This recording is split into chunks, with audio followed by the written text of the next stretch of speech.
యుద్ధము నేను చేస్తే ఓడిపోతాను, యుద్ధము నేను చేస్తే నష్టపడిపోతాను, యుద్ధము నేను చేస్తే అవమాన పాలైపోతాను. యుద్ధము చేయడానికి నాకు పెద్దగా ఆకారం లేదు, యుద్ధము చేయడానికి నాకు పెద్దగా బలము లేదు, యుద్ధము చేయడానికి నా దగ్గర ఆయుధాలు లేవు. కానీ ఓ ఫిలిష్తుడా, నిన్ను దేవుడు నా చేతికి అప్పగించడం గల కారణం ఏంటో తెలుసా? నేను కాదు యుద్ధం చేసేది, నా పక్షమున దేవుడు యుద్ధము చేయబోతున్నాడు. నీ నష్టానికి కారణం ఏంటో చెప్పనా? ఫిలిష్తుని మీద నువ్వు జయము పొందుకోలేకపోవడానికి కారణం ఏంటో తెలుసా?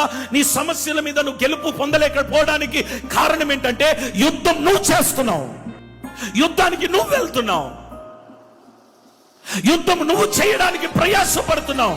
గుర్తుపెట్టుకో, యుద్ధము నువ్వు చేసినన్ని రోజులు నువ్వు ఓడిపోతావు, యుద్ధము నువ్వు చేసినన్ని రోజులు నష్టపడిపోతావు. నువ్వు యుద్ధ భూమిలో ఒక యుద్ధ సైనికుడిగా ఉంటే నీ పక్షమున నిలబడి యుద్ధము చేయవాడు నీకు విజయాన్ని కలగజేస్తాడు.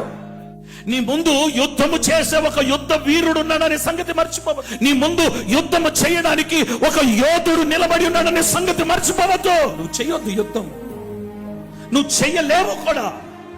నువ్వు చేస్తే ఓడిపోతావు. సైన్యాధిపతిగాని నీ పక్షమున యుద్ధము చేస్తే విజయాన్ని 2026లో నువ్వు చూడబోతున్నావు, గెలుపును చూడబోతున్నావు. ఓటమి అనే మాట నీ నోట వినబడకుండా చేయబోతున్నాడు. సైన్యములో గెలుపు చూడబోతున్నావు, యుద్ధములో గెలుపు చూడబోతున్నావు.